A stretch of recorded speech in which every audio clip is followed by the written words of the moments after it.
বদল হয় নাই, সব জায়গায় পাওয়া গেল টুকটু বটম, সব জায়গায় পাওয়া গেল চিঠা আর বাটপারে ঢাকুয়াটা। ঠিক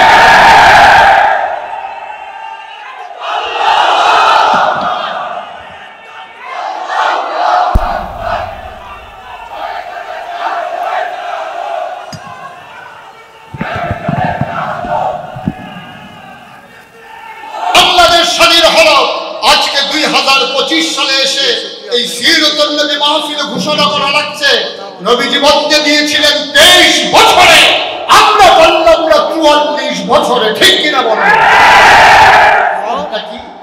আগে এমন এক সময় কথা বলছি যখন ইসলামের আলোকে আমার শিক্ষাঙ্গনগুলোকে আমার সোনার ছেলেরা তাদের মাধ্যমে দ্বীনি শিক্ষার পরিবেশ তৈরি করে দিতে চায়।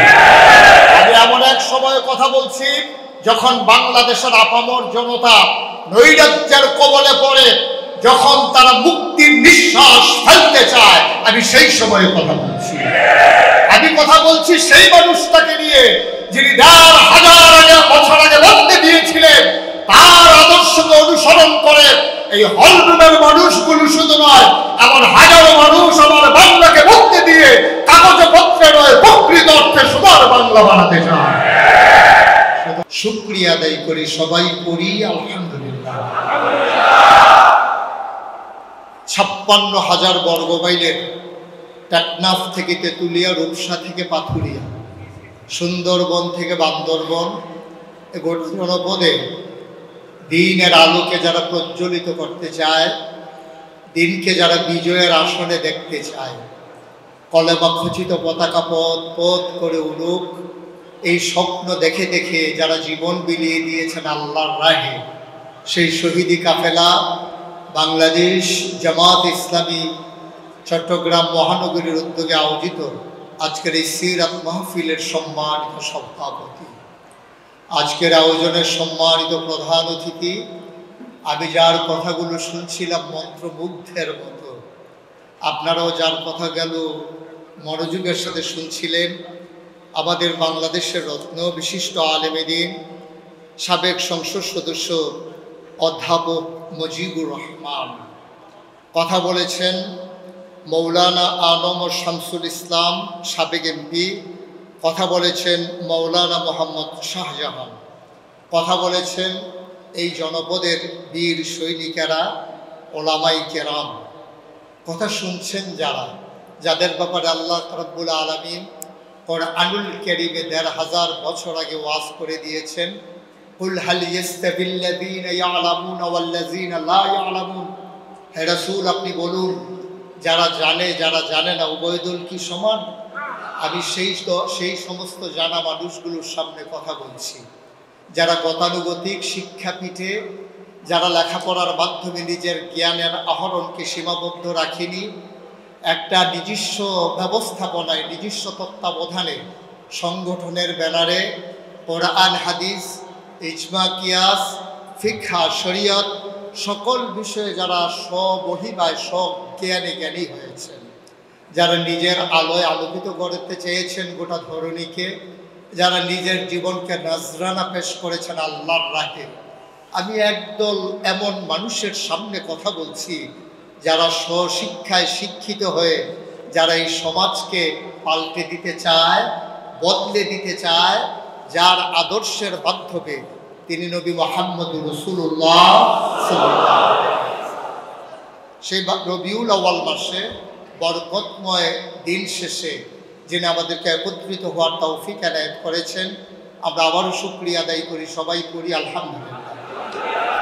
বন্ধুগণ, আল্লাহ তাবারক ওয়া তাআলা যুগে যুগে মানুষ পাঠানোর পরে আল্লাহ তাবারক ওয়া তাআলা মানুষদেরকে এমনিই ছেড়ে দেননি। কোন পথে গেলে জান্নাত, কোন পথে গেলে জাহান্নাম, কোন পথে গেলে লাভ, কোন পথে গেলে লোকসান, কোন পথে ভালো, কোন পথে মন্দ, কোন পথে কল্যাণ, কোন পথে অকল্যাণ, কোন পথে শিরক বিদআত, কোন পথে তাওহীদ রিসালাত, কোন পথে কুফর আর কোন পথে ইসলাম জানানোর জন্যে মানুষদের মাঝ থেকে যাচাই করে বাছাই করে, করুণা করে, দয়া করে, মায়া করে একদল উত্তম চরিত্রের মানুষ, যাদের জীবনে গুনাহ নাই, গুনাহ হওয়ার কোনো সম্ভাবনাও নাই, এমন একদল মানুষকে আল্লাহ তাবারক ওয়া তাআলা নবী এবং রাসূল করে পাঠিয়েছেন। বলেন সুবহানাল্লাহ। এই নবীদের ক্রমধারায় যিনি আমাদের জন্য সর্বশেষ, সবার সেরা, যার ব্যাপারে বিখ্যাত 3টা উপাধি আছে, তিনি ইমামুল মুরসালিন, তিনি খাতামান নবিয়্যিন, তিনি রাহমাতুল লিল আলামিন। সেই নবীকে আমাদের নবী করে পাঠিয়েছেন। কখন তিনি নবী পাঠিয়েছেন? যখন মানুষগুলো অন্ধকারে নিমজ্জিত, সভ্যতা বিবর্জিত, মানুষগুলো বর্বর, বেদুইন, যাযাবর, মূর্খ, সভ্য, মানুষগুলো জাহেল।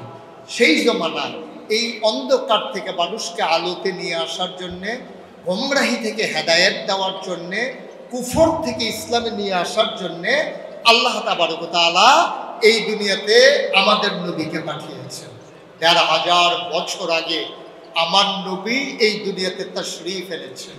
তিনি এসে দেখলেন মানুষগুলো একেবারে বর্বরতার চরম পর্যায়ে আরোহণ করেছে।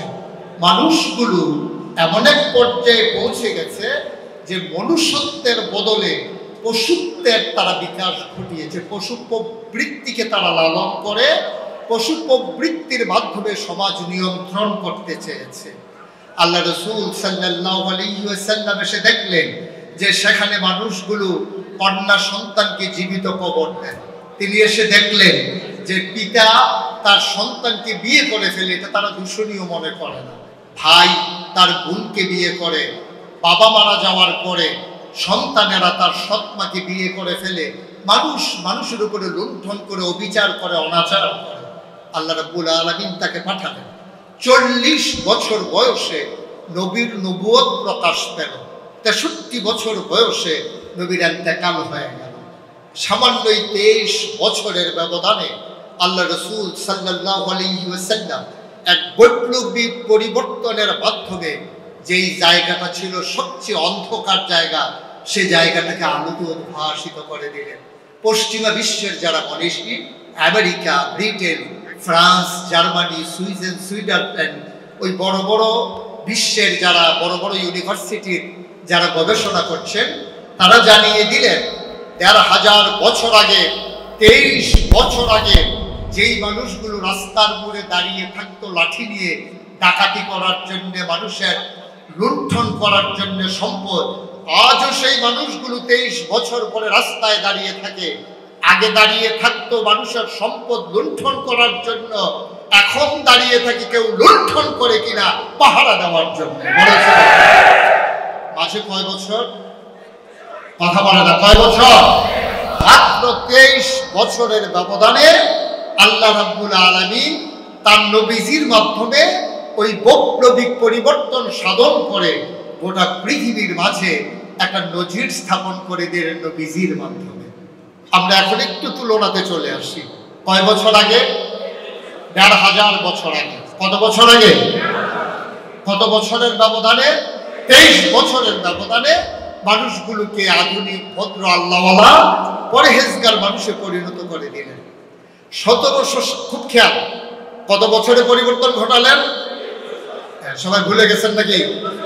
সামনে যারা বসবে তাদের কথা বলা নিষেধ, তাদের কথা বলা নিষেধ। আমি কিন্তু অনেক মাহফিলে সামনের লোকজন কথা বলে না কেন, এই জন্য পেছন থেকে বলা লোক আইনা, যারা বলে না তাদেরকে পেছনে আমরা শিফট করি আর কি। এরকম সিস্টেম আমার মাহফিল অনেক জায়গায় করা হয়েছে। আমার দেখি সামনে বসবেন না পেছনে বসবেন, আপনার আওয়াজের উপরে নির্ভর করবে। কয় বছরে? এই যে এখন বলছে ডরে, ভয়ে এতক্ষণ বলে না, এখন বলতেছে দেখছে যে চেয়ার সাইডে দেওয়া লাগবে, এখন ঠিকই বলা শুরু হয়েছে। কয় বছরের ব্যবধানে? 23 বছর। আবার আসুন, আমি সেই মানুষদের সামনে কথা বলছি যারা সচেতন, যারা বুঝেন, যারা জানেন। নবীজি যদি মাত্র 23 বছরে এমন করে বদলে দিতে পারলেন গোটা সমাজ। ১৭৫৭ সালের 23শে জুন পলাশীর আম্রকাননে নবাব সিরাজউদ্দৌলাকে পরাজিত করে ইংরেজ লাট বাহাদুরেরা এই ভারতীয় মসনদে, ক্ষমতার মসনদে আরোহণ করেছে। ১৯০ বছর ওরা শাসন শোষণ করেছে, আমার সম্পদ ওরা লুণ্ঠন করেছে। 23 বছরে নবীজি, কথা মনে রাখতে হবে। তো 1757 থেকে 1947, 14ই আগস্ট ভারত উপমহাদেশ থেকে ইংরেজরা বিদায় নিল। ভারত উপমহাদেশকে দুইটা ভাগে ভাগ করে দেওয়া হলো, একটা হলো পাকিস্তান আর একটা হলো হিন্দুস্তান। পরিকল্পিতভাবে পাকিস্তানের মাঝ দিয়া হিন্দুস্তানের কলকাতা ঢুকিয়ে দেওয়া হলো। তখন মুসলিম নেতারা বলেছিলেন যে আমার বাড়ির উঠোন দিয়ে মানুষের কেন যাতায়াতের রাস্তা বুঝে আসে না। 1971 সালের 26শে মার্চ মহান ঘোষণার মাধ্যমে সেই 1947 সালের 14ই আগস্ট ভারত উপমহাদেশ থেকে ইংরেজরা বিদায় হলো। যাওয়ার সময় দুইটা ভাগ করে দিল, পূর্ব পাকিস্তান, পশ্চিম পাকিস্তান। পশ্চিম পাকিস্তানের মানুষগুলোকে ওরা যখন আমাদেরকে ঠকিয়ে দিল, বঞ্চনার স্বীকারোক্তি দিয়ে আমরা 1971 সালের 26শে মার্চ এক অসম যুদ্ধে ঝাঁপিয়ে পড়লাম। 1971 সালের 16ই ডিসেম্বর পৃথিবীর মানচিত্রে নতুন করে একটি দেশের নাম জায়গা করে নিল। দেশের নাম বাংলাদেশ। 1757 থেকে 1947, 1947 থেকে 1971, 1971 থেকে আজকে 2025, এখানে 44 বছর। এই 44 বছর হলো বাংলাদেশ স্বাধীন হলো। এই 200 বছর ইংরেজরা, 23 বছর পাকিস্তানিরা, আর 47, 71 থেকে 2025 এখন আর ব্রিটিশ নাই, আছে? এখন পাকিস্তানি আছে। এখন রাষ্ট্রনায়ক আমার, প্রধানমন্ত্রী আমার, রাষ্ট্রপতি আমার, মন্ত্রী আমার, আমলা কামলা আমার, সচিব মন্ত্রণালয় আমার, পীর সাহেব আমার, মুরিদও আমার, ইমামও আমার, মুসল্লিও আমার, নেতাও আমার, কর্মীও আমার, এই বিভিন্ন প্রতিষ্ঠানের মালিকও আমার, শ্রমিকও আমার, রিক্সাওয়ালা আমার, রিক্সার প্যাসেঞ্জারওয়ালা আমার। এখন আর ইংরেজ নাই, এখন আর পাকিস্তানি নাই। এই 44 বছর এই বাংলাদেশ স্বাধীন হলো। আজকে 2025 সালে এসে এই সিরাতুন নবী মাহফিলে ঘোষণা করা লাগছে নবীজি বলতে দিয়েছিলেন 23 বছরে, আমরা বললাম 44 বছরে। ঠিক কিনা বলেন?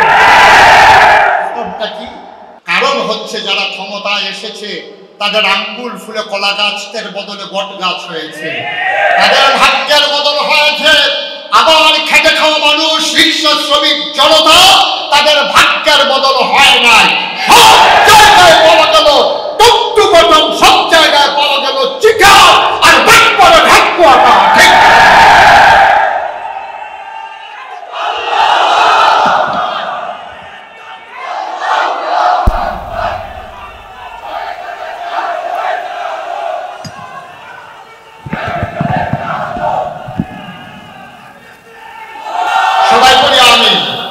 নবীজি বদলে দিয়েছিলেন কয় বছরে?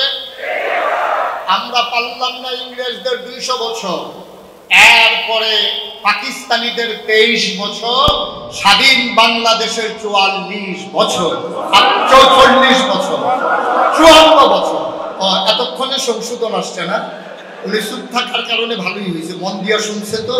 উনিও যদি বলতো তাহলে আপনাদের মতোই হয়ে যেত। 54 বছর হয়ে গেল, অথচ আমাদের ভাগ্যের বদল হলো না। আল্লাহ তাবারক ওয়া তাআলা আমাদেরকে ভাগ্য বদলের সুযোগ করে দিয়েছেন। আজকে এমন এক সময় আমি কথা বলছি যখন এই মানুষগুলো নিজের ভাগ্য বদলে দিতে চায়। আমি এমন এক সময় কথা বলছি যখন ইসলামের আলোকে আমার শিক্ষাঙ্গনগুলোকে, আমার সোনার ছেলেরা তাদের মাধ্যমে দ্বীনি শিক্ষার পরিবেশ তৈরি করে দিতে চায়। আমি এমন এক সময় কথা বলছি যখন বাংলাদেশের আপামর জনতা নৈরাজ্যের কবলে পড়ে, যখন তারা মুক্তির নিঃশ্বাস ফেলতে চায়, আমি সেই সময়ে কথা বলছি।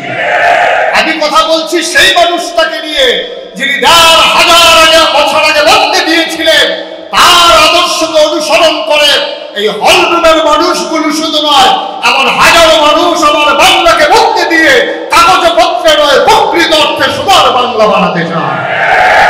সুতরাং নবী এসেছিলেন অন্ধকার থেকে মানুষকে আলোতে নিয়ে আসার জন্য। তিনি করেছিল তাই মাত্র 23 বছরের ব্যবধানে।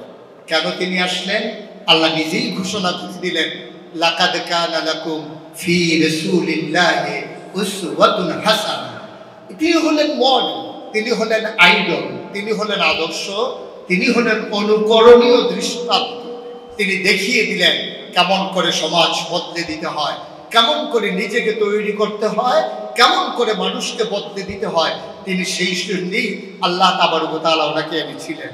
এখন জানতে হবে তিনি কার জন্য এসেছিলেন। তিনি এসেছিলেন আমার দেশে, যে জন্য আল্লাহ নবী পাঠিয়েছেন সেই কথা আমরা ভুলে গিয়েছি। ভুলে গিয়ে আমরা এখন এই নবীর আদর্শকে, নবীর জীবনীকে একটা দিনের সাথে সীমাবদ্ধ করে ফেলেছি, ঠিক কিনা বলেন? আর এই দিক দিয়ে সবচেয়ে আগালু হচ্ছে চিটাগংয়ের মানুষ। কেমন করে নবীকে স্মরণ করা লাগে এই ব্যাপারে সবচেয়ে বেশি ভালো জানে চিটাগংয়ের মানুষ। তারা নবীর জিন্দেগি, যেখানে আল্লাহ তাবারক ওয়া তাআলা নবীকে পাঠিয়েছিলেন, প্রতিটি সেকেন্ড, প্রতিটি মিনিট, প্রতিটি ঘন্টা, প্রতিটি দিন, প্রতিটি সপ্তাহ, প্রতিটি মাস, জীবনের শুরু থেকে জীবন সায়ান্ন, সকাল থেকে সন্ধ্যা, রান্নাঘর থেকে সংসদ ভবন, ইন্টারন্যাশনাল রিলেশন, আমার ব্যক্তি জীবন, আমার পারিবারিক জীবন, আমার সমাজ জীবন, আমার রাজনৈতিক জীবন, আমার ইন্টারন্যাশনাল রিলেশন, সকল ক্ষেত্রে পরিবর্তনের জন্য যে নবী এসেছিলেন, সেই নবীর আগমনের দিন 12ই রবিউল আউয়ালকে মনে করে আমাদের দায়িত্ব হলো একটা জশ্নে জুলুস মিছিল বের করে দিয়ে নবীর আগমনের দায়িত্ব শেষ করে দেওয়া। বিষয়টা কি এরকম? এই জন্য নবী এসেছিলেন। এমন একটা দিন আসবে, ছোট্ট ছেলেরা বাবার কাছে জানতে চাইবে রবিউল আউয়াল কারে কয়। তো উনি বলবেন, বাচ্চা যখন জানতে চাইবে, বাবা জবাব দিতে পারবে না, বাচ্চা নিজে নিজে জবাব খুঁজে নেবে। রবিউল আউয়াল মানে হচ্ছে 12 তারিখ আসলে জশ্নে জুলুস বের করে কোনো একজন মানুষকে ফুলে সুশোভিত একটা গাড়ির উপর উঠিয়ে সবাই মিলে মিছিল বের করে সকাল সন্ধ্যার সময় তাদের খাওয়া, এটার নাম হইল 12ই রবিউল আউয়াল। সেই দিন আসতেছে, এটাই অবস্থা হচ্ছে। অথচ আল্লাহ তাবারক ওয়া তাআলা বলে দিলেন, লাকাদ কানা লাকুম ফি রাসূলিল্লাহি উসওয়াতুন হাসানাহ। বন্ধুগণ, আমরা এই জায়গায় এসে কথা খুঁজে নিতে হবে, মানুষগুলোকে বদলে দেওয়ার জন্য নবীর প্রয়োজন ছিল।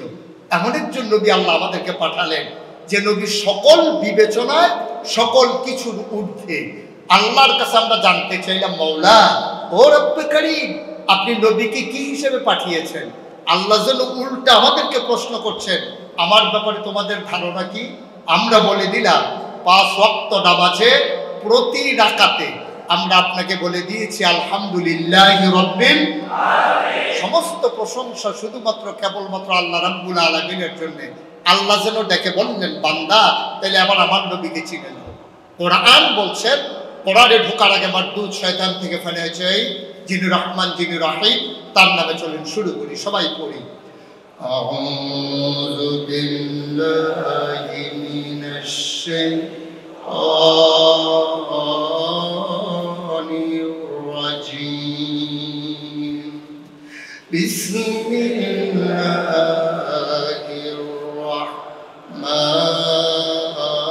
রাহমানির রাহিম। ওয়ামা আরসালনাকা ইল্লা রাহমাতাল লিল আলামিন। ও দুনিয়ার মানুষ, জানতে চাও নবীকে কি হিসেবে পাঠালাম? আমি আল্লাহ হইলাম রব্বুল আলামিন, আর আমার নবী হইল রাহমাতুল লিল আলামিন। যত জায়গায় আমার আল্লাহ রব, তিনি আকাশের রব, তিনি জমিনের রব, তিনি মানুষের রব, তিনি ফেরেশতার রব, তিনি জিনের রব, তিনি সমুদ্রের রব। তোর যত জন্তু জানোয়ার, গৃহপালিত বলো আর হিংস্র বলো, পশু পাখি যা কিছু মাখলুকাত, সব কিছুর জন্য তিনি রব, তিনি হলেন আমার আল্লাহ। আর যত জায়গায় আমার আল্লাহ রব, ঠিক তত জায়গায় আমার নবীজি রহমত। ওয়ামা আরসালনাকা ইল্লা রাহমাতাল লিল আলামিন।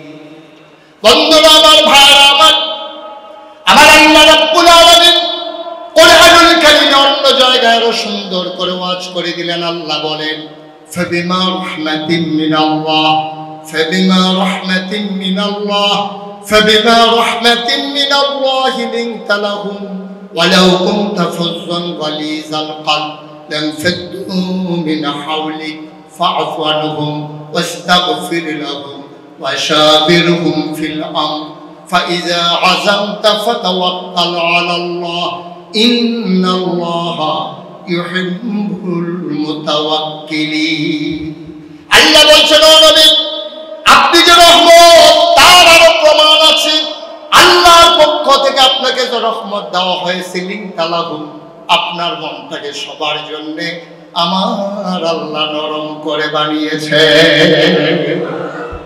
মুফাসসিরিনে কেরামের ব্যাখ্যায় বলেছেন শুধু মানুষের জন্য নবীর মন নরম না সমস্ত মাখলুকাতের জন্য আল্লাহ তাবারক ওয়া তাআলা তার নবীর মনটাকে নরম করে তৈরি করেছেন বলেন সুবহানাল্লাহ আল্লাহ বলছেন ওয়ালাউ কুনতা ফাজ্জান গালিজাল কলব ও দুনিয়ার মানুষ তোমরা হয়তো জানতে চাইতে পারো নবীর মনটা যদি শক্ত হয়ে যেত তাহলে কি হতো ওয়ালাউ কুনতা ফাজ্জান গালিজাল কলব ও নবী আপনার মনটাকে আল্লাহ যদি শক্ত করে বানাইতেন তাইলে আপনি দেখতেন লানফাদ্দু মিন হাওলিক আপনার চতুর্পাশে যারা মৌমাছির মতো গুনগুন করে আপনার জন্য যারা জীবন দিতে চায় দ্বীনের জন্য যারা জীবন বাজি রেখে বদরের প্রান্তরে দাঁড়িয়ে যেতে চায় যে মানুষগুলো তাদের জীবন বিলিয়ে দিতে চায় হাসতে হাসতে ও নবী আপনার মনটা যদি শক্ত হয়ে যেত যে মানুষগুলো আপনার জন্য আপনাকে ভালোবেসে আপনাকে ফেলে দূরে চলে যায় না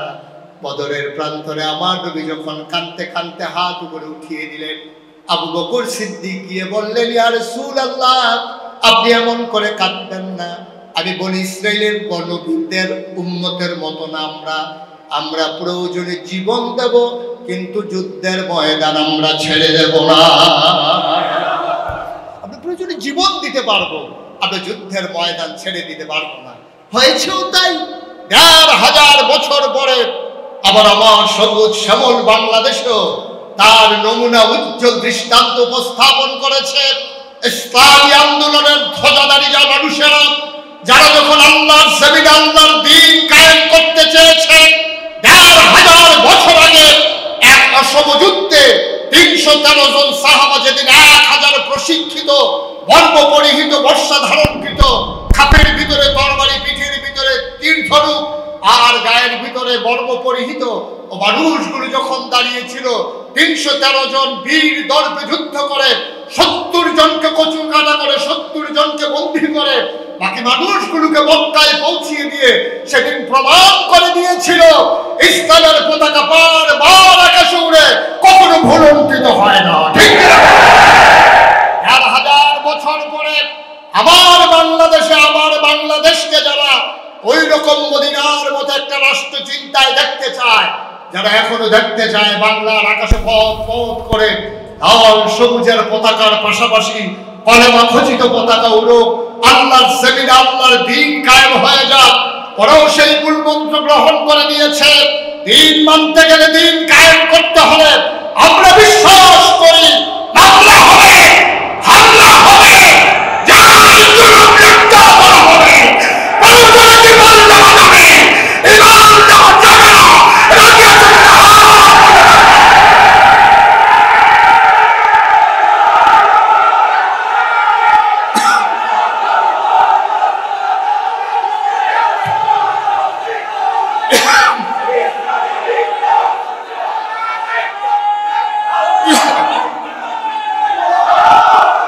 সবাই বলি আমিন আমরা পাঞ্জা লড়তে জানি আমরা ময়দান থেকে হারিয়ে যেতে জানি না এই মূল মন্ত্র আমরা গ্রহণ করেছি সেই নবীর জীবন থেকে যেই নবীকে বলা হয়েছে যে আপনাকে রহমত করে দুনিয়ায় প্রেরণ করা হয়েছে যারা আপনার জন্য দ্বীনের জন্য পাঞ্জা লড়তে চায় যদি ওয়ালাউ কুনতা ফাজ্জান গালিজাল কলব আপনার মনটা যদি শক্ত হয়ে যেত লানফাদ্দু মিন হাওলিক আপনি দেখতেন আপনার চতুর্পার্শ্বে যারা জীবন দেওয়ার জন্য প্রস্তুত তারা আপনাকে ফেলে রেখে চলে গেছে এজন্য আপনার মনটাকে আমার আল্লাহ নরম করে বানিয়েছেন সুবহানাল্লাহ বলবেন না আমি মনে করি আজও যারা ইসলামী আন্দোলনে বিশ্বাস করেন, ইসলামী চেতনায় নিজেকে উজ্জীবিত করে, যারা পাঞ্জালনে নিজের জীবনের বিনিময়ে দিনকে বিজয়ের বেশে দেখতে চান, এই আয়াতটুকুন সবাই পড়ে মর্মে মর্মে উপলব্ধি করে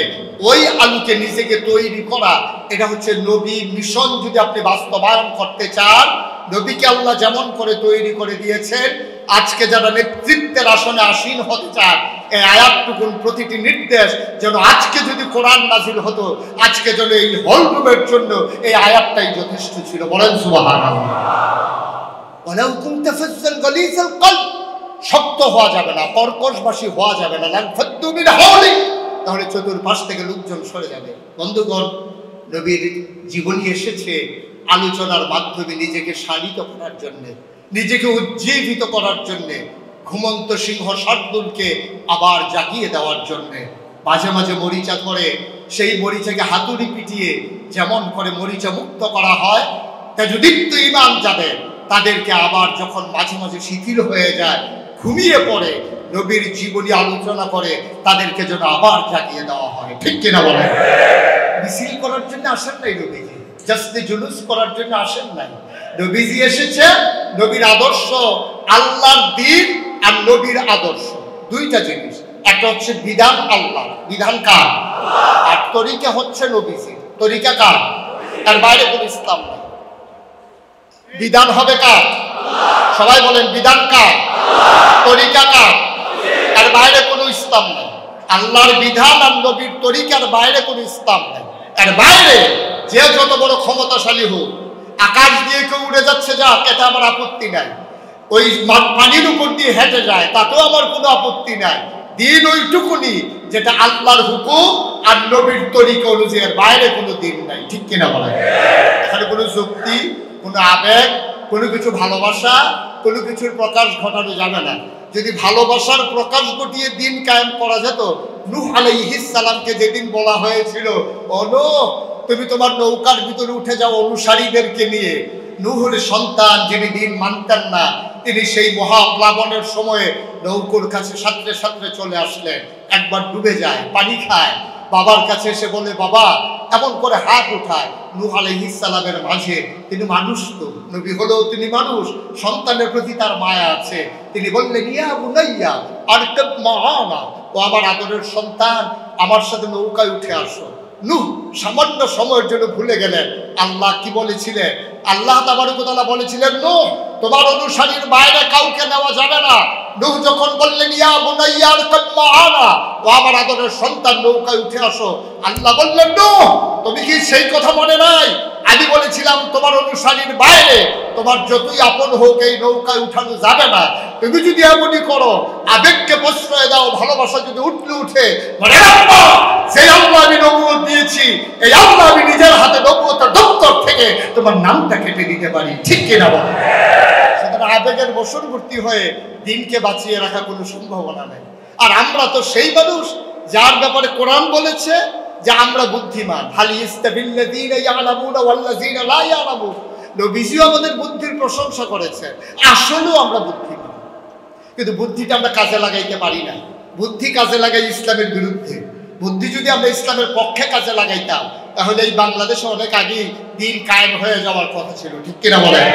শতকরা ৯২ জন লোক মুসলমানের দেশে ইসলাম নিয়ে কেন এত আন্দোলন করা লাগবে? ইসলাম নিয়ে কেন এত কথা বলা লাগবে? আজও ২০২৫ সালে ১বিংশ শতাব্দীর সূচনা লগ্নে পৃথিবী যখন কম্পিউটারাইজড, গোটা পৃথিবী যখন আজকে গ্লোবাল ভিলেজ, আজকে এই চিটাগং থেকে হ্যালো বললে আমেরিকা থেকে শোনা যায়, শুধু শোনা যায় না, দেখাও যায়। তারপরেও দিনকে কেন এমন করে করে একেবারে পুঙ্খানুপুঙ্খরূপে বুঝিয়ে দিতে হবে? কারণ হচ্ছে আমরা ধর্ম ভীরু, আমরা ধর্ম পরায়ণ না। ধর্মের ব্যাপারে আমাদের ভয় আছে, সাংঘাতিক ভয়। বাসের ড্রাইভারের এমনই ভয়, মাজারের কাছে যাওয়ার সময় স্লো করে ফেলে। এত ভয় ধর্মের ব্যাপারে। মাজারের পাশ দিয়ে যখন বাস ড্রাইভার যায়, তখন স্লো করে কন্ট্রাক্টর বলে, যে যা দিবেন জানালা দিয়ে ফেলাই দেন। এত ভয় ধর্মের ব্যাপারে। কবরের কাছে গেলে আমাদের এত ভয়, আমরা কবরের কাছে গেলে একেবারে এমন নত হয়ে এমনভাবে হাঁটি, মনে হয় যেন কোনো পুষ্য গোলাম ভয়ে ভীত সন্তুষ্ট হয়ে হাঁটছে। আমরা ধর্মের ব্যাপারে ভীরু, এই জন্য যখন আমরা পীর সাহেবের কাছে যাই তখন পীর সাহেবের কাছে গিয়ে এমন নত হয়ে যায় মনে হয় যেন মালিকের সঙ্গে গোলাম দাঁড়িয়ে আছে, ঠিক কিনা বলে? কিন্তু ধর্ম ভীরু হলে হবে না, হতে হবে ধর্ম পরায়ণ, যেটাকে বলে প্র্যাকটিসিং মুসলিম, যেটাকে বলে প্র্যাকটিসিং মুসলিম। কাজে কর্মে প্রমাণ দিতে হবে আমি মুসলিম, এটা হচ্ছে প্রয়োজন। আজকে আমরা ধর্মের ব্যাপারে খুব ভীত সন্ত্রস্ত, কিন্তু ধর্ম পরায়ণ না। বন্ধুগণ, যেই কথাটুকুন বলছিলাম, আল্লাহ তাবারক ওয়া তাআলা এবার নবীকে কি বললেন? ফাফু আনহুম। আপনার তিনটা দায়িত্ব, যারা আজকে ইসলামী আন্দোলনের নেতৃত্বে যেতে চান, এই তিন দায়িত্ব নবীকে যেমন আল্লাহ দিয়েছেন। কোরআন তো আর নাজিল হবে না, ১৫০০ বছর আগে আপনার জীবন বিধান হিসেবে কোরআন এসেছে। এখন যেন আপনার উপর এই তিনটা দায়িত্ব। ফাফু আনহুম। নবী, আপনার যারা অনুসারী, সহজ সরল সাধারণ মানুষ, বর্বর বেদুইন যাযাবর মূর্খ, এই মানুষগুলোকে আপনি মাফ করে দেবেন, প্রতিশোধ পরায়ণ হবেন না। তারা যদি ভুল করে ফেলে আপনি তাদেরকে মাফ করে দেবেন। এখন আমাদের সাথেও যদি কেউ ভুল করে ফেলে, আমরা সময় মতো তার প্রতিশোধ নেব না, পিটাইয়া লাল করে দেব। আমরা সময় মতো তার কায়দায় পাইলে 15টা মামলা দিয়া, যেটা সত্য না এরকম মামলা দিয়া তাকে ফাঁসাই দেবো নাকি? প্রতিশোধ পরায়ণ হওয়া যাবে না। আপনি তো সেই নবী, আপনাকে আমি উত্তম চরিত্র না, আপনাকে আমি খুলুকুল আযীম, মহান চরিত্র বিধান করেছি। সুবহানাল্লাহ বলবেন না? এই চরিত্রটা হলো 3 প্রকার: খুলুকুল হাসান, খুলুকুল কারীম, খুলুকুল আযীম। খুলুকুল হাসান আপনাদের শুনতে বুঝতে কষ্ট হয়?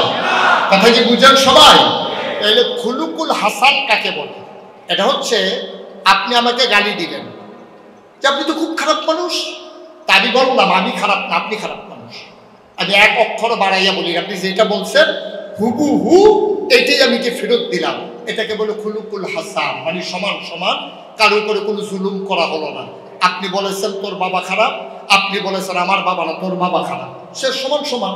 ও যা বলছে আপনি তাই তারে ফেরত দিচ্ছেন, এটাকে বলে খুলুকুল হাসান। খুলুকুল কারীম, আপনাকে একজন গালি দিচ্ছে, আপনি তার জবাব দিচ্ছেন না, একবার চুপ মেরে মাথা নিচু করে আপনি চলে যাচ্ছেন, এটাকে বলে খুলুকুল কারীম। যেমন মনে করেন হযরত আবু বকর সিদ্দিক রাদিয়াল্লাহু তাআলা আনহু, তিনি একদিন নবী করিম সাল্লাল্লাহু আলাইহি ওয়াসাল্লামের পথ চলছিল।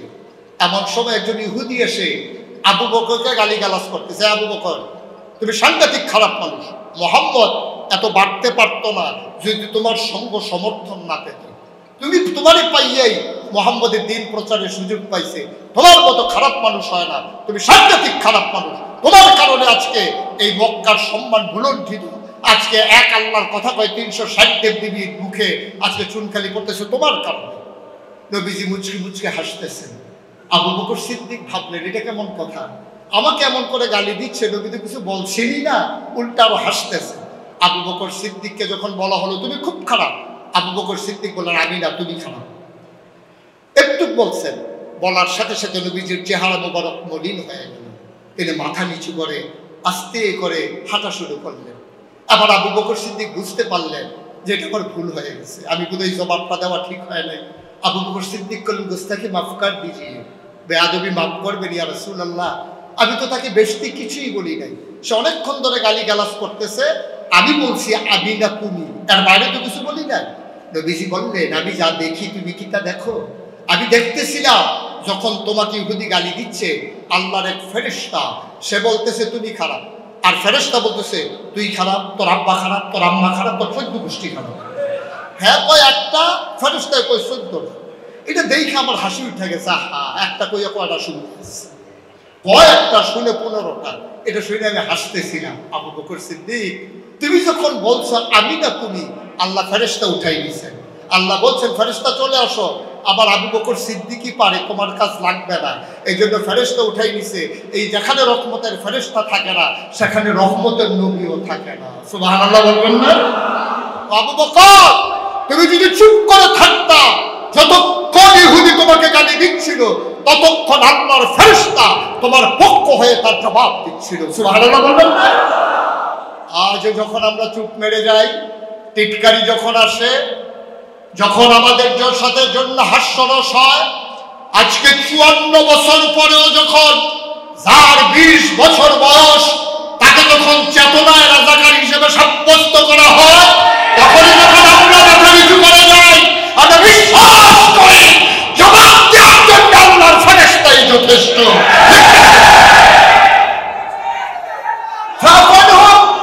আপনি প্রতিশোধ পরায়ণ হবেন না, ওয়াস্তাগফির লাহু, আপনি শুধু প্রতিশোধ পরায়ণ তো হবেনই না, উল্টা আপনি কি করবেন, যারা অপরাধ করে তাদের পক্ষ হয়ে আল্লাহর কাছে আপনি মাফ চাইবেন।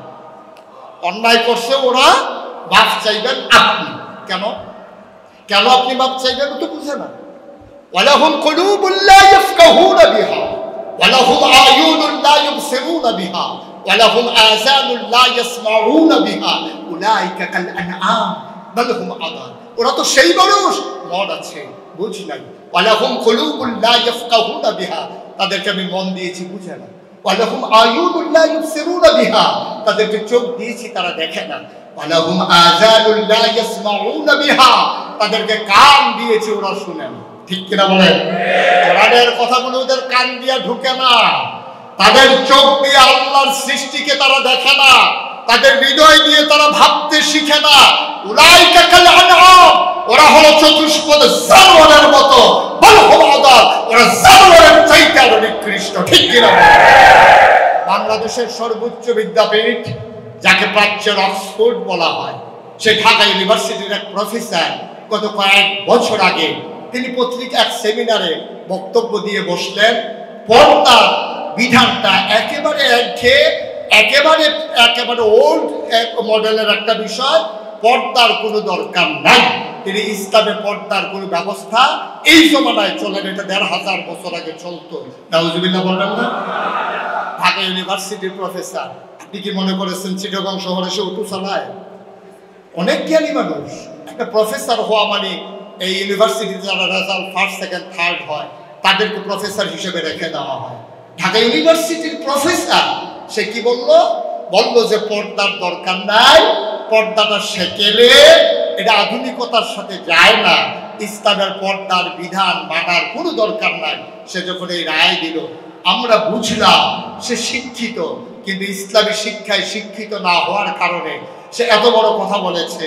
যেই দেশে শতকরা 92 জন লোক দেশ মুসলমান, যেই দেশে মানুষ ঘুমোতে যায় নামাজের পরে দুরূদ পড়তে পড়তে, যে দেশকে বলা হয় মসজিদের দেশ, যে দেশে হাজারো পীর বসায়, যে দেশে ইসলাম এসেছে তাদের হাত ধরে, যে দেশে আজ ইসলাম কায়েম করতে চায়, এমন শতকরা 92 জন লোক মুসলমানের দেশে আমার টাকায় যে ইউনিভার্সিটির শিক্ষকের বেতন হয়, কর্মচারীর বেতন হয়, মুসলমানের তাদের জমির উপরে যে ইউনিভার্সিটি গড়ে উঠেছে, সেই ইউনিভার্সিটির প্রফেসর যখন ইসলামের বিরুদ্ধে কথা বলে, তখন কোরআনের সেই কথা আমার মনে করিয়ে দেয়, উলাইকা কাল আনআম, ওই চতুষ্পদ জানোয়ারের মতো, বল হুম আদাল, ওই জানোয়ারের চাইতে আরো নিকৃষ্ট।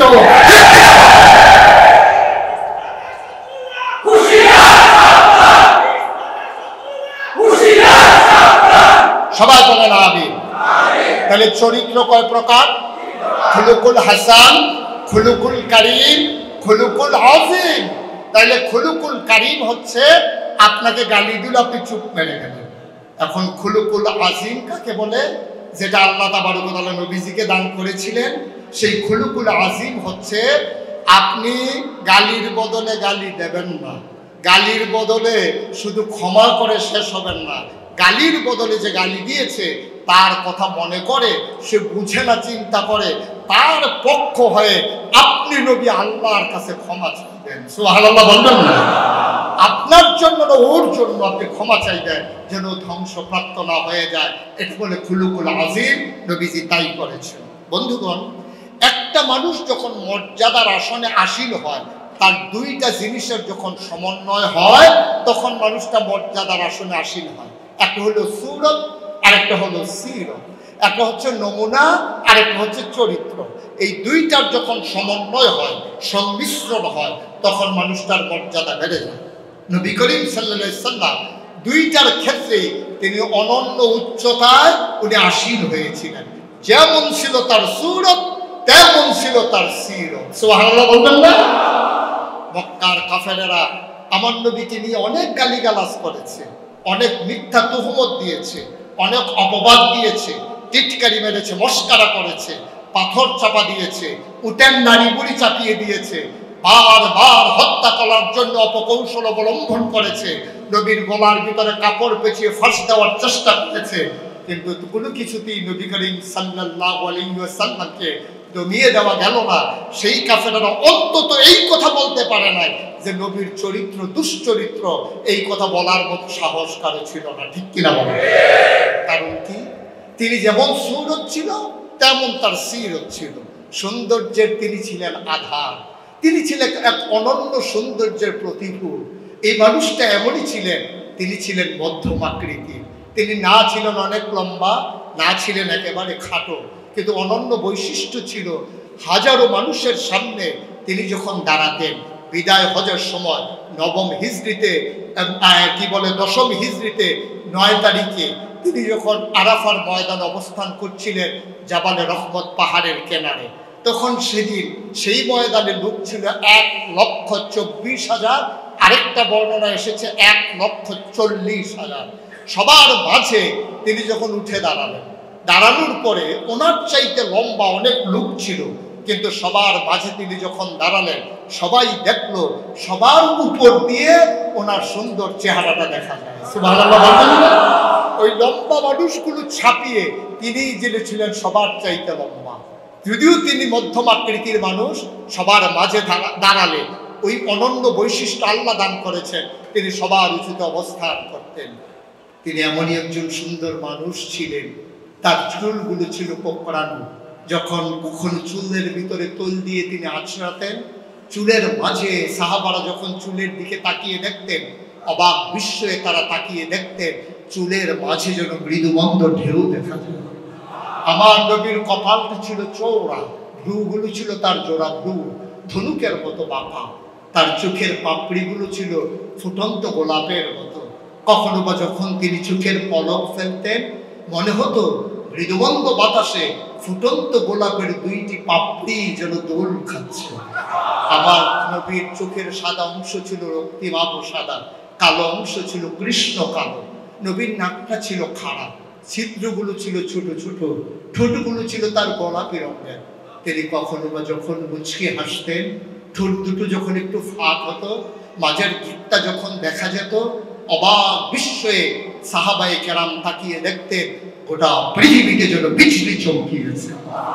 আমার নবীর কপালে যখন মুক্তার দানার মতো ঘাম জমে যেত, তিনি যখন প্রচন্ড গরমের মাঝে মায়েদের ঘরে যেতেন, কপালে মুক্তার দানার মতো ঘাম জমে থাকতো, মনে হতো সোনায় সোহাগা। মায়েরা বলতেন, ইয়া রাসূলুল্লাহ, চুপটি করে আপনি বসুন। ওরা ঘরের কোনায় গিয়ে ছোট্ট শিশি বের করে আনতো। নবীর কপালের ঘামগুলো তারা আদর যত্নে শিশির ভিতরে পরে বুকটা বন্ধ করে রেখে দিতেন। কখনো বা যখন ঈদ আসতো অথবা বিয়ে হতো, তখন ওনার জমানো ঘাম তারা আতর মুবারক হিসাবে ব্যবহার করত। এই নবী করিম সাল্লাল্লাহু আলাইহি ওয়াসাল্লাম কোনদিন যদি বীর চট্টলার বীর জনপদের মাঝ দিয়ে হেঁটে যেতেন, কখনো যখন তিনি হেঁটে যেতেন, দীর্ঘ 1 মাস পরে কোনো এক সাহাবা ওই পথ মারিয়ে যাবার সময় থমকে দাঁড়াতেন, চমকে উঠতেন। তিনি বলতেন, ভাইরা, এই পথ দিয়ে কি আমার নবী হেঁটে গেছেন? ওই এলাকার মানুষজন বলতো, তুমি বুঝলে কেমনে? 1 মাস আগে হেঁটে গিয়েছেন। সাহাব চোখের পানি ছেড়ে দিয়ে বলতেন, 1 মাস আগে জনপদ দিয়ে আমার নবী হেঁটে গেছেন, আর আজকে আমি এই রাস্তায় এসে নবীর গায়ের জান্নাতি গন্ধ পেলাম। আমার এজন্য সৌন্দর্যের প্রতীক। যখন নবী করিম সাল্লাল্লাহু আলাইহি ওয়াসাল্লাম দুনিয়াতে আসলেন, আসার পরে সেই জামানায় মক্কার মানুষগুলো, সম্ভ্রান্ত মানুষ যারা, বংশাবলী মানুষ যারা, তারা নিজের মায়ের বুকের দুধ বাচ্চাকে খাওয়াতেন না। ওরা খাইত কি? তাইফ থেকে একদল মহিলা আসতো, এসে মক্কার বাচ্চাগুলো নিয়ে যেত টাকার বিনিময়ে। 2 বছর 2.5 বছর দুধ পান করিয়ে আবার এনে তারা ফেরত দিয়ে যেত মায়ের কাছে। সেই বছর নবী যে বছর আসলেন, তাইফ থেকে একদল মহিলা রওনা করলেন। সবাই মিলে একসাথে রওনা করলেন। মরুপথ পাড়ি দিতে হবে, বিশাল বিস্তীর্ণ রাস্তা, জনপদ মানব শূন্য, এজন্য সবাই মিলে একসাথে রওনা দিতেন। কিছু দূর আসার পরেই মনে করেন এই যে আপনাদের এই যে জিওসি মোড় থেকে এই অলঙ্কার যাওয়ার আগেই দেখেছে, অথবা কি বলে সিটি গেট যাওয়ার পরেই মনে করেন একদল মহিলা চিৎকার করে বলে, আরে সব তো একসাথে রওনা করছিলাম, একজন তো নাই। কয় কে সে? হালিমা। সুবহানাল্লাহ বলবেন না? হালিমা বসাতে পড়ে গেছে। আমরা কি দাঁড়াবো না চলে যাবো? শীতের বিকেল, কখন আবার সন্ধ্যা নেমে আসে, চলো আমরা চলে যাই। সবাই মিলে হাঁটা শুরু করলো। হালিমার ওঠটা ছিল দুর্বল। সফর সঙ্গী ওনারা হালিমা সহ ছিলেন 3 জন, হালিমা, হালিমার স্বামী আর হালিমার ছেলে আব্দুল্লাহ। এই 3 জন মিলে যখন রওনা করেছেন মক্কায় যাবেন, পেছনে পড়ে গেল। সবাই মিলে যখন রওনা করেছে, সবাই মক্কায় গিয়ে ধনী ধনী বাচ্চাগুলো সবাই বাছাই করে নিয়ে এসেছে। কার বাচ্চা ধনী, কার বাচ্চার বাবা ধনী, টাকাওয়ালা, বাগানের মালিক, বিশাল ব্যবসায়ী। ওই বাচ্চাগুলো সবাই নিয়ে ফিরতি রওনা করলেন। সবাই তায়েফের দিকে রওনা করেছে, আর হালিমা মক্কার দিকে ঢুকতেছে। সুবহানাল্লাহ বলবেন না? সবার কুলের ভিতরে ছোট্ট শিশু ওয়া ওয়া করে কান্না করে। হালিমা জিজ্ঞেস করলেন, বান্ধবীরা, ও সৈয়ারা, বাচ্চা কিসব নিয়ে এসেছো? আর একটাও বাচ্চা নাই? সবাই মিলে জবাব দিল, একটা মাত্র বাচ্চা আছে, বাচ্চার নাম মুহাম্মদ সাল্লাল্লাহু আলাইহি ওয়াসাল্লাম। তার বাবা নাই, এজন্য আমরা তার কাছেও যাই। যার বাবা নাই ওরা টাকা দেবে কোত্থেকে? আমরা তো টাকার জন্যই আনতে গেছিলাম বাচ্চা। শুনলাম যখন টাকা নাই, তখন ওই ঘরের কাছেও যাইনি। হালিমার স্বামী বললেন, ওনার মনটা একটু নরম ছিল। হালিমার স্বামী বললেন, হালিমা, চলে এসেছি মক্কার কাছাকাছি, বাচ্চা যদি পছন্দ হয় নেব, নাইলে দরকার নাই, চলে একটু দেখে আসি। হালিমা বললেন, না, আমরা ফিরেই যাই, এবছর আর বাচ্চার দরকার নেই। হালিমার স্বামীর পিড়াপিড়িতে হালিমা সহ ঢুকলেন মক্কা। খাবার কিনারে দাঁড়িয়ে একজন লোককে জিজ্ঞেস করলেন, ভাই, এই জনপদে একটা মানুষ আছে, ছোট্ট বাচ্চা, নাম নাকি মোহাম্মদ, তার বাবার নাম আব্দুল্লাহ। সুবহানাল্লাহ বলবেন না? তোমরা কি চিনো ওই ঘরটা কই? মক্কার কিনারে যে কাবার কিনারে যে মানুষটা দাঁড়িয়েছিল, আঙ্গুল দিয়ে দেখিয়ে দিল, ওই সেই ঘর, যেই ঘর আমেনার ঘর। সুবহানাল্লাহ বলবেন না? ওই ঘরেই আমেনা থাকে, ওই ঘরেই দুধের বাচ্চা আছে। হালিমাতুস সাদিয়া ঘরের কিনারে গিয়ে দাঁড়ালেন। স্বামীকে বললেন, স্বামী, ছেলে আব্দুল্লাহকে নিয়ে আপনি বাইরে দাঁড়ান। যে ঘরে পুরুষ নাই ওই ঘরে ঢোকার দরকার নাই, আপনি বাইরে দাঁড়ান, আমি ভেতরে একটু দেখে আসি। ওই মানুষগুলো বুদ্ধিমতী ছিল, মানুষটা বুদ্ধিমতী ছিল। নিজের স্বামীকে আরেকটা মহিলার ঘরে ঢোকানো তিনি আদবের খেলাফ মনে করেছে। বুদ্ধি আমাদেরও আছে, কিন্তু আমরা কাজে লাগে বললে ঠিকই কাজে লাগে। কথা তো একটা মনে পড়ছে, বলে ফেলবো নাকি? বললেই ফেলাই না? সবাই বলে না আমি। এই দেশে একজন স্বৈরাচারী শাসক ছিল, যুগে যুগেই স্বৈরাচারী ছিল, কিছুটা আগেও ছিল না, যে নাই ছিল না। তার স্বৈরাচারী শাসক নাম হলো হাজ্জাজ বিন ইউসুফ।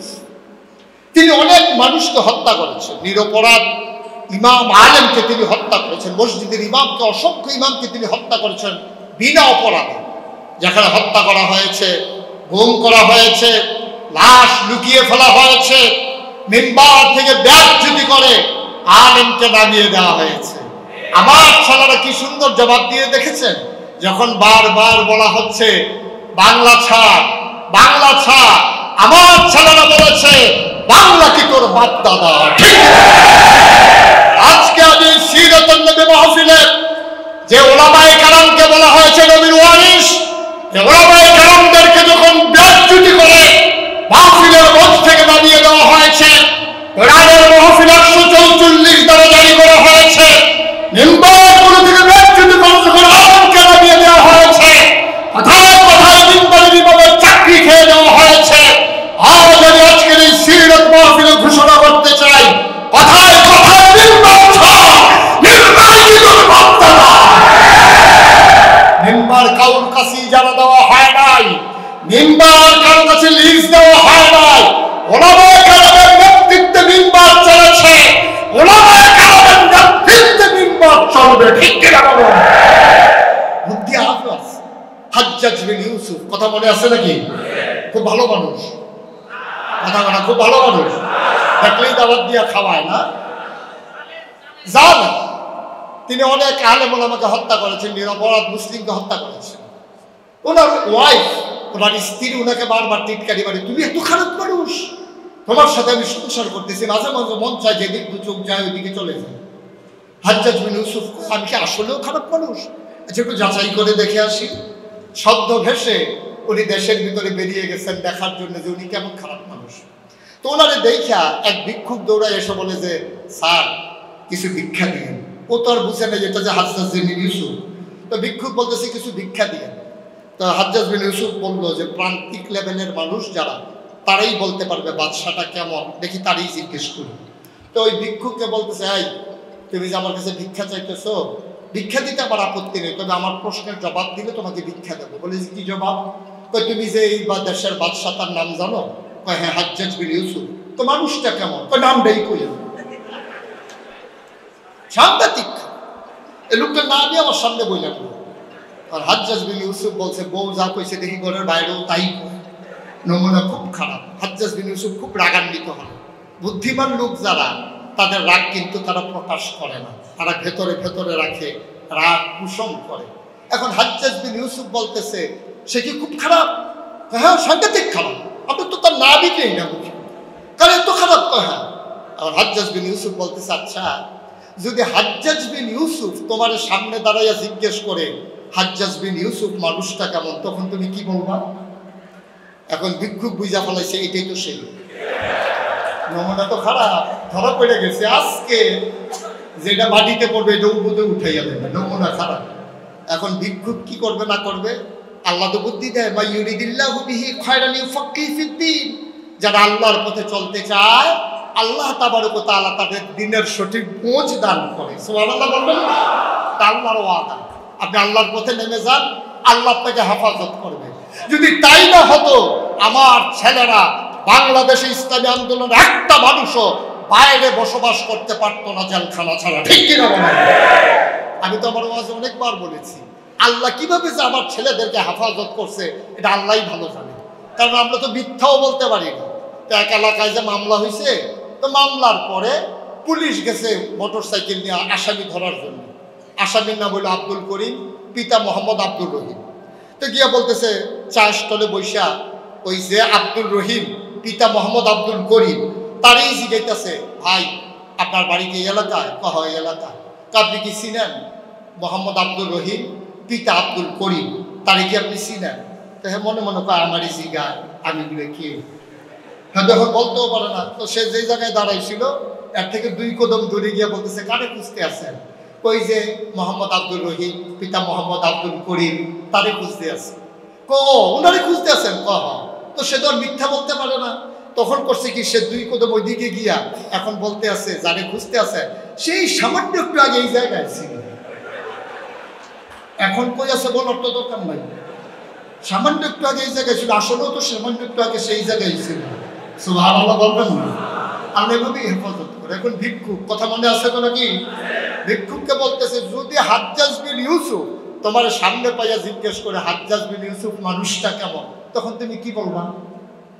ভিক্ষুক বুঝা ফেলাইছে, ধরা খাইয়া গেছে জনগণ।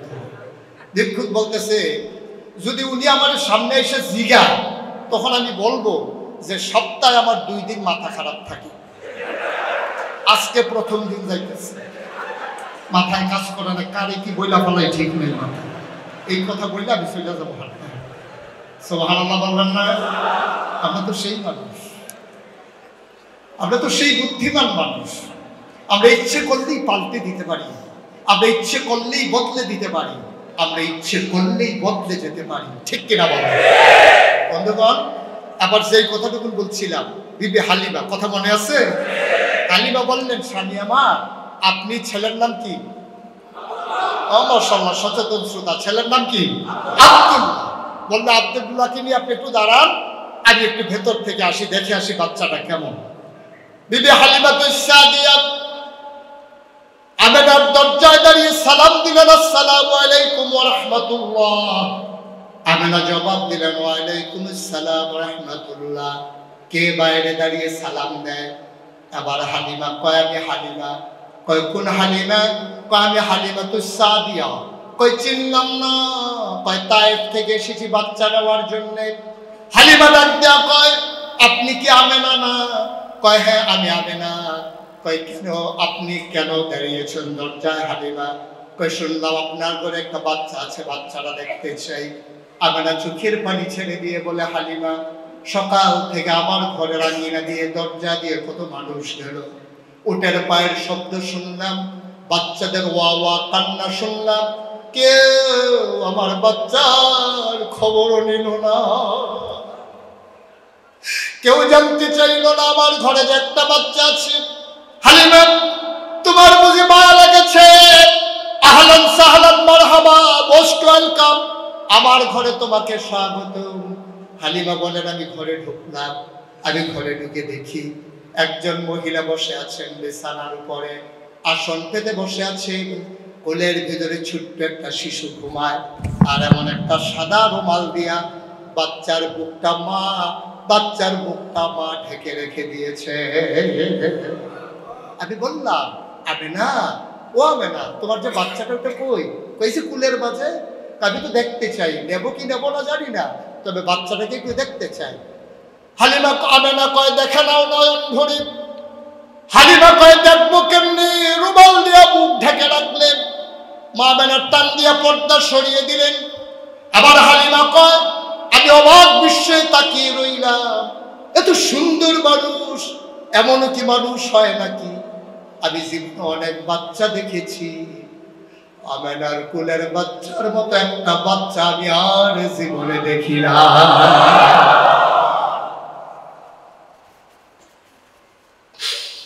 মুফাসসিরিনে কেরাম, মুহাদ্দিসিনে কেরাম, মুফতিয়ানে নিজাম, উলামায়ে মুতাকাদ্দিমিন, মুতাআক্খিরিন, সালফে সালিহিন সবাই মিলে একমত হয়ে গেল, ও হালিমা তুমি আর চাইতে সুন্দর বাচ্চা দেখবা কেমনে? তুমি বলো এমন সুন্দর বাচ্চা আর দেখো নাই, দেখবা কেমনে গো হালিমা? আর চাইতে সুন্দর বাচ্চা আবার আল্লাহ আর একটাও বানায় না।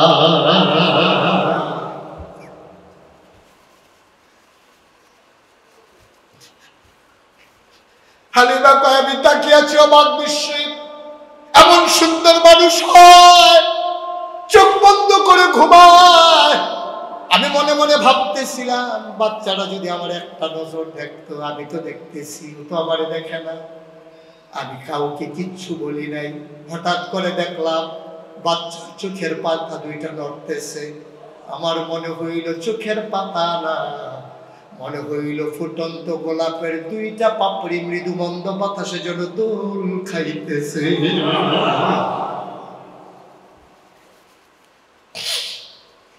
বাচ্চারা চোখ খুলে নিল, আমি তাকিয়ে আছি, ও আমার দিকে তাকালো। হঠাৎ করে দেখলাম ওর ঠোঁটের কোনাটা বাঁকা হয়ে গেল, আমার দিকে তাকাইয়া ছোট্ট করে একটা মুচকি হাসি দিল। আমার মনে হইল হাসিটার সাথে সাথে আমার কলিজাটা দুইটা ভাগ হয়ে গেছে। আমি দৌড়ে ঘরের বাইরে গেলাম, আমি আমার স্বামীকে বললাম, ও স্বামী আমার, ও আব্দুল্লাহর বাবা, আপনি বাধা দেবেন না, এই বাচ্চা ফেলে আমি যাব না। এমন সুন্দর বাচ্চা আমি জীবনেও দেখি নাই। ওই যে আমার নবীর সূরত, ওই সৌন্দর্যের আধার। হালিমা কয়, তার টাকা দিয়ে কান্নাবে, এই বাচ্চা ফেলে আমি হালিমা যাব না। হালিমার স্বামী কই, পছন্দ হইলে নিয়ে নাও।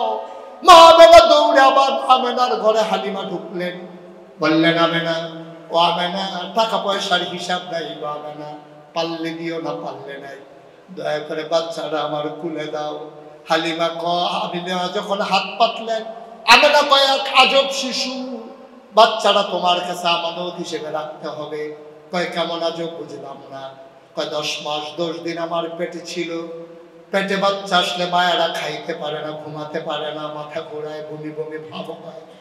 আমার পেটে মোহাম্মদ ছিল, আমি টের পাই নাই আমার পেটে যে একটা বাচ্চা আছে। একটা পিঁপড়া কামড় দিলে আমি টের পাই। মোহাম্মদ যখন দুনিয়াতে আসে আমি পিঁপড়ার কামড়ের মতো টের পাই নাই। সুবহানাল্লাহ। আমেনা কয়, হালিমা, এই বাচ্চা বড় আজব বাচ্চা, খিদা লাগলেও কাঁদে না, ঘুম পাড়াই দিলে সে নড়ে না, সে নিশ্চিন্তে ঘুমায়। আমি দুধ না খাওয়ালেও কান্না করে না, কোনোদিন আজ পর্যন্ত কাঁদে নাই। হালিমা, এটা বড় আজব বাচ্চা, তোমার কাছে আমানত। শোনো শোনো শোনো, এ বাচ্চা এমন মজার বাচ্চা, ওরে ঘুম পাড়াই গেলে যতক্ষণ আমি এসে না উঠাই ওর ঘুম ভাঙে না, ও জাগেও না, দুষ্টামি করে না, কান্নাকাটি করে না। ও হালিমা, আমি একদিন গোসলখানায় হাম্মামে ঢুকে গেলাম গোসলের জন্যে, হঠাৎ করে শুনতে পেলাম কি যেন নড়াচড়া করে। জানালা দিয়ে উকি মেরে দেখি আমার মোহাম্মদের ঘুম ভেঙে গেছে, হাত নাড়ে, পা নাড়ে, খিলখিল করে হাসে।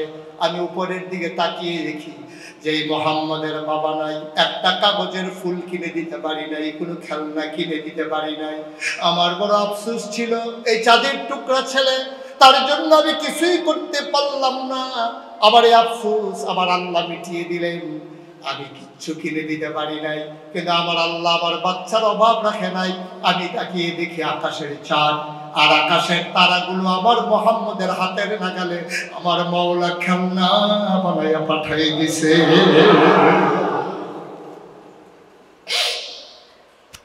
হালিমা কুলে নিলেন, হালিমা কয় খোদার কসম, আমি ছিলাম শুকনা মহিলা, আমার বুকে দুধ ছিল না। আমার ছেলে আব্দুল্লাহ রাস্তায় আসার পথে বারবার বুকের ভিতরে চুষণ মেরেছি, একটা ফোঁটা দুধ পায় নাই। কিন্তু যেই মাত্র মোহাম্মদকে আমি বিসমিল্লাহ বলে কুলে নিলাম, আমি টের পাই না আমার শুকনা দুইটা বুক দুধে ভরপুর হয়ে গেছে। আমি মোহাম্মদকে বুকের দুধ খাওয়াইতে লাগিয়ে দিলাম, চপচপ করে মোহাম্মদ দুধ খায়। আমি এক বুক থেকে আরেক বুকে নিলাম, মোহাম্মদ মুখ বন্ধ করে আছে, ও আর দুধ খায় না। আমি অবাক বিস্ময়ে বিস্মিত হলাম। আমি দৌড়ে ঘরের বাইরে গেলাম, আমার স্বামীকে বললাম, স্বামী আপনি একটু মোহাম্মদকে নেন, আব্দুল্লাহকে আমার কাছে যেন একটু দুধ খাওয়াই। খোদার কসম, যেই বুকে মোহাম্মদ মুখ লাগিয়েছে এই বুকে আব্দুল্লাহ মুখ লাগায় না। আব্দুল্লাহ অন্য বুকের দুধ খায়। আমার মনে হলো মোহাম্মদ যেন তার দুধ ভাইয়ের সাথে শেয়ার করে নিয়েছে। ভাই, আমি মানবতার নবী, আমি ইনসাফের নামে, আমি মানবতার নামে, আমি একদিন এই ধরনীতে জুলুম দূর করে ইনসাফ কায়েম করব। আমি যদি মায়ের বুকের দুধ খাই, ইনসাফ হয় না। তোমারও শেয়ার আছে, আমারও শেয়ার আছে। আমি খাবো এক বুকের, তুমি খাবে আরেক বুকের। আমার নবী দুধের মধ্যে থাকতে কায়েম করে দিলেন ইনসাফ কায়েম হয়, ঠিক কিনা? ও মুসলমান, আবার চলে আসো, সিরতের মাহফিল হয়, রবিউল আউয়াল আসে, রবিউল আউয়াল যায়, জশ্নে জুলুস হয়, আলোচনা হয়, মিলাদ হয়, জিলাপি হয়, সব ঠিক আছে। কিন্তু আপনাদের কি করা লাগবে ওই জায়গাটার ঠিক থাকে না, ঠিক কিনা? 1000 বছর আগে নবী পাঠিয়েছিলেন আল্লাহ তাবারক ওয়া তাআলা অন্ধকার দূর করে আলোতে সমাজকে উদ্ভাসিত করার জন্য। নবী তাই করলেন। 23 বছরের ব্যবধানে, যখন একটা ইউনিভার্সিটি ছিল না, একটা কামিল মাদ্রাসা ছিল না, একটা দাওরা হাদিস মাদ্রাসা ছিল না, ছিল না বলতে কিছুই ছিল না। একটা বিশ্ববিদ্যালয় কলেজ, একটা ডিগ্রি কলেজ, একটা ইন্টারমিডিয়েট কলেজ, একটা হাই স্কুল, একটা আলিম মাদ্রাসা, দাখিল মাদ্রাসা, মিশকাতের একটা মাদ্রাসা ছিল না বলতে কিছুই ছিল না। একটা হাই স্কুল ছিল না, প্রাইমারি ছিল না, গণশিক্ষা ছিল না, নৈশ শিক্ষা ছিল না, ক্যাডেট ছিল না, প্রি ক্যাডেট ছিল না, মক্তব ছিল না, মাদ্রাসা ছিল না, নৈশ শিক্ষা ছিল না, গণশিক্ষা ছিল না, মসজিদের মিম্বার থেকে শুক্রবারে ইমামের খুতবা ছিল না, মঞ্চ থেকে আলেমের ওয়াজ ছিল না, পত্রিকা ছিল না, মিডিয়া ছিল না, প্রিন্ট মিডিয়া, ইলেকট্রনিক্স মিডিয়া ছিল না, ল্যান্ডফোন ছিল না, মোবাইল ফোন ছিল না, কুরিয়ার সার্ভিস ছিল না, পোস্ট অফিস ছিল না, রাষ্ট্রীয় অবকাঠামো ছিল না, বিভাগ ছিল না, জেলা ছিল না, জেলা প্রশাসক ছিল না, আইন শৃঙ্খলা রক্ষাকারী বাহিনী ছিল না। তেমন সময়ে নবী এসে তিনি রাখলেন মানুষগুলো বড় বড় বেদুইন, যাযাবর, মূর্খ, সভ্য। 23 বছর কোনো ইনস্টিটিউশন তিনি পেলেন না, প্রাইমারি, প্রি প্রাইমারি কোনো কিছুই যখন পেলেন না, তিনি একটা কেতাবের আলোকে গোটা সমাজের মানুষগুলোকে বদলে দিলেন। কাতাবের নাম করে আবুল কারীম, ঠিক কিনা বলেন? বদলে দিলেন গোটা পৃথিবীকে। 5ই আগস্টের পরে আমরা যখন কুমিল্লা জেলা প্রশাসনের সাথে মিটিং করছিলাম, এসপি সাহেব খবর পেয়ে যখন আসলেন, সদরের টিউনু যখন আসলেন, সাংবাদিকেরা তখন মিটিং এর পরে বের হয়ে যাওয়ার পরে আমাদের কাছে জানতে চাইলেন, আপনারা হুজুরেরা কেমন করে দেশটাকে রক্ষা করবেন আমাদের বুঝে আসে না। আমি বললাম গত রাতে যেমন করে রক্ষা করেছিলাম, 5ই আগস্ট যখন পালিয়ে গেল সরকার, তখন মন্দিরগুলো আক্রান্ত হওয়ার ভয় ছিল।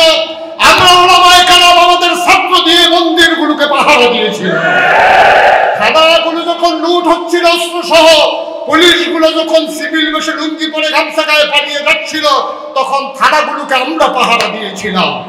যেমন করে পুলিশ না থাকার পরে আমরা শহর নিয়ন্ত্রণ করেছি, মন্দির নিয়ন্ত্রণ করেছি, থানা উপজেলা প্রশাসন নিয়ন্ত্রণ করেছি। আমরা কোনো নৈরাজ্য হতে দেই নাই। লুটতরাজের হাত থেকে নেতাদের বাড়িগুলোকে রক্ষা করেছি, আগুন দেওয়ার হাত থেকে যেমন আমরা তাদেরকে বাঁচিয়েছি। যদি ইসলামী আন্দোলনের মানুষগুলো ক্ষমতায় আসে, তাহলে এমন করে বাংলাদেশকে পাহাড়ের ভূমিকা থেকে, চৌকিদারের ভূমিকা থেকে 1000 বছর আগে নবী যেমন করে সোনার মানুষ বানিয়েছিলেন, সেই সোনার মানুষ দিয়ে আমরা সোনার বাংলা উপহার দেবো ইনশাআল্লাহ।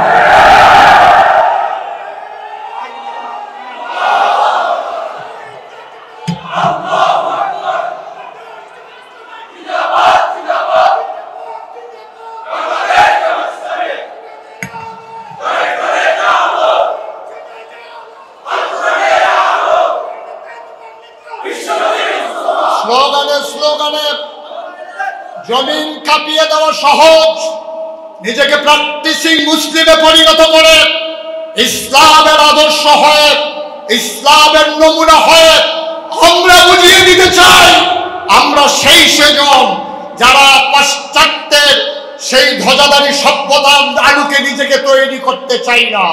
আমরা সেই মানুষ হতে চাই 1000 বছর আগে নবীজি যেই মানুষ তৈরি করেছিলেন। আল্লামা ইকবাল আফসোস করে বলেছিলেন, ইসরাবে রঙ্গ বুকু গুলিস্তা সমঝে তু, আহায় নাদান কক্ষকু আশিয়ান সমঝে তু। আহারে কাটা গাছ দেখে, কাটা গাছের মাঝে ফুল দেখে তুমি মনে করো এটাই বুঝি গুলিস্তান। আর মরুপ্রান্তরের ভেতরে তির্যক ভাবে যখন সূর্যের আলো পড়ে, বালির উপরে মনে হয় পানির ফোয়ারা। সেই মরিচিকা যেমন পানির ফোয়ারা নয়, কাটা গাছ যেমন ফুলের বাগিচা নয়, ওই পাশ্চাত্যের ধ্বজাধারী মানুষগুলো যারা আমার রক্ষা করতে পারেনি, যারা সবচেয়ে বড় গণতন্ত্রকামী দেশ দাবি করে ভারত যেমন মুসলমানদেরকে রক্ষা করতে পারেনি, যেমন করে মুসলমানেরা আজকে আমার পাহাড়গুলোতে বাস করে আজকে পারিপার্শ্বিক ভারসাম্যতা নষ্ট করছে, এই জাতিকে যেমন রক্ষা করতে পারেনি। মানুষের রক্তে যখন রঞ্জিত হচ্ছে মরুভূমি, আবার যখন সন্ন্যাসে আসন করার ভয়ে তারা করছে, আমরা জানিয়ে দিতে চাই অতীতের মতো বাংলা মুসলমান ভুল করবে না। ঠিক কিনা? আমরা ব্যালটকে বুলেটে পরিণত করে দিতে চাই। ঠিক কিনা? মুসলমান পাহারাদারের ভূমিকায় থেকে নবীর আদর্শ উজ্জীবিত হয়ে সিরতকে নিজেদের জীবনে ধারণ করে আমরা যদি আবার তেমন করে মাথা উঁচু করে দাঁড়াতে পারি, তাহলে আজকে চট্টগ্রাম মহানগরী বাংলাদেশ জামাত ইসলামীর এই বিশেষ আয়োজন সার্থক হবে, সুন্দর হবে। আসুন সবাই মিলে জানিয়ে দেই আমরা তেমন করে আবার সুন্দর পৃথিবী সাজাতে চাই, যেমন করে উমরের জামানায় এক বৃদ্ধা মহিলা পথ হাঁটছিলেন ধুধু মরু প্রান্তর দিয়ে, চতুর্পার্শ্বে কোনো বাড়ি ঘর নাই। মায়ের ওই মহিলার নাকে ফুল, কানে দুল, গলায় মালা, হাতে মালা। যুবক বলছিল, ও মহিলা, তোমার সাথে তো স্বর্ণালঙ্কার ভয় লাগে না? একটু পরেই তো সূর্য হারিয়ে যাবে। মহিলা মুচকি হেসে বলেছিলেন, হ্যাঁ ভয় তো লাগেই, এই জন্যই তো তাড়াতাড়ি কদম ফেলতেছি, তবে ভয় আমার জন্য না, ভয় লাগে তোমার জন্য। যুবক হেসে বলল, আমার জন্য কিসের ভয়? আমার অলঙ্কারের জন্য আমার ভয় নাই, আমার ভয় হচ্ছে তোমার জন্যে। তুমি বোধহয় ভুলে গেছো ইসলামের শাসন চলছে, ওমর হচ্ছে আমিরুল মুমিনিন, তুমি আমার দিকে চোখ তুলে তাকিয়েছো। আমি যদি উমরকে বলতে পারি তোমার চোখের জায়গায় যে চোখ থাকবে না, আমি সেই ভয় পাচ্ছি। ঠিক কিনা বলেন? আমরা সেই ইসলাম চাই যেখানে নৈরাজ্য থাকবে না, যেখানে স্বাভাবিক মৃত্যুর গ্যারান্টি থাকবে। আমার সিএনজি ড্রাইভার সারাদিনের কামাই টাকাগুলো নিয়ে যখন বাসায় ফিরে, সেখানে চাঁদাবাজ ঠেক দিয়ে তার রক্তের কামাইটুকু যেদিন কেড়ে নেবে না। আমার মানবতা আজকে মরে গেছে। 700 টাকা কামাই করার পরে এরপরে যেটা পায় ওটা নিয়ে বাড়িতে যাওয়া লাগে সিএনজি ড্রাইভারের, কিন্তু স্ট্যান্ডে দাঁড়ালো কেন, সেখানেও চাঁদা দেওয়া লাগে। বীর চট্টলার বীর জনতা, বীর চট্টলার বীর জনতা প্রমাণ করে দিয়েছে, চকবাজারের ব্যবসায়ীদের কাছে যখন চাঁদাবাজেরা গিয়েছে, সম্মিলিত প্রতিরোধের মাধ্যমে ইসলামের আন্দোলনের কর্মীরা প্রমাণ করে দিয়েছে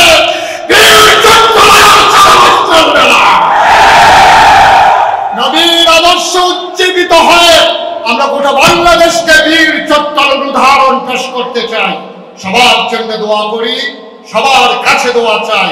নবীর 23 বছরের নবুয়তের জিন্দেগি থেকে শিক্ষা গ্রহণ করে আমরাও সবাই মিলে সোনার মানুষ হয়ে কাগজে পত্রে নয় প্রকৃত অর্থেই সোনার বাংলা বানাতে চাই।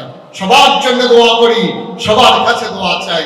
আসসালামু আলাইকুম ওয়া রাহমাতুল্লাহি ওয়া বারাকাতুহু।